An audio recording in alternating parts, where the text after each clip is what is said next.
Do you want to learn how to overcome OCD? It may not be what you think. Stay tuned. That's what's up next.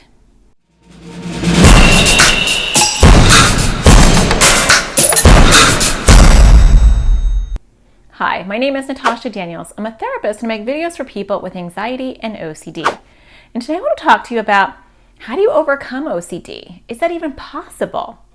Well, it is possible to get OCD to be very, very tiny and to have it very, very manageable.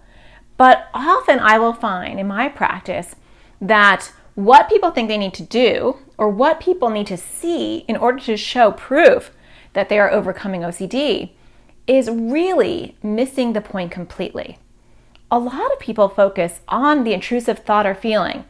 When, Natasha, will this thought go away? When will I not have these really upsetting feelings or thoughts that OCD is driving me crazy with?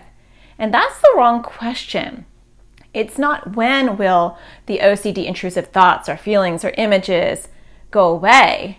It's when will they not bother you? When will you build up your ability to tolerate discomfort that it has no power over you? That you have an intrusive thought or feeling and you're like, yeah, there's OCD showing up, but I'm about to go do something that I love. I'm about to choose something that I care about. I'm not choosing to focus on that because it doesn't really bother me as much anymore. That's the gold. That's what we're looking for.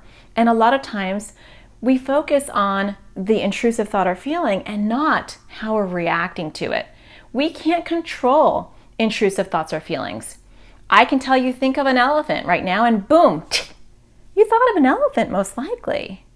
I don't have that power. Your brain will just automatically, come up with that thought and you cannot stop it. It was there before you could even do anything about it, right? It's the same thing with intrusive thoughts or feelings. Boom, they're there before we can even do anything about it. It's like, what are we gonna do about that? We're not trying to stop those.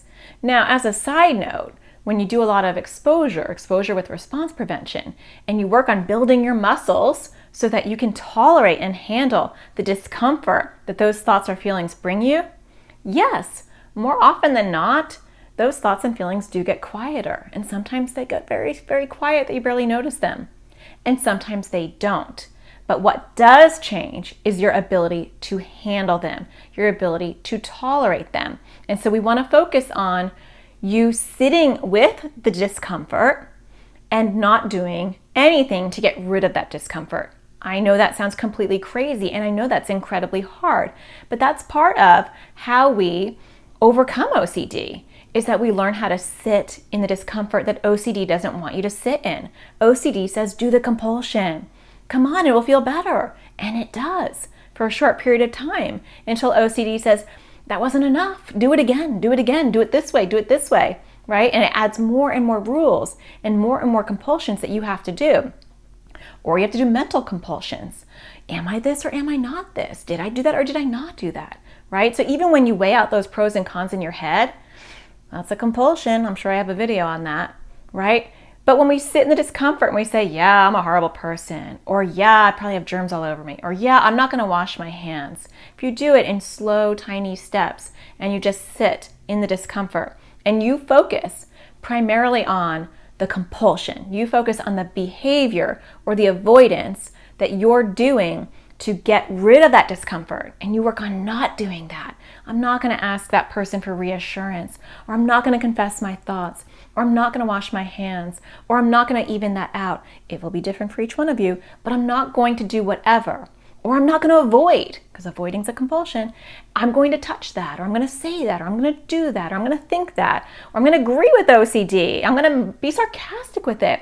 I'm not going to fight back. I'm going to sit in the discomfort that thought or feeling brings me. That will help you overcome the discomfort, and that will bring down all your symptoms and make life a lot more manageable. And that's how you overcome OCD, one small, uncomfortable step at a time. Well, I hope you find the sparkle in everything you do, and I'll be back again next Thursday. Take care.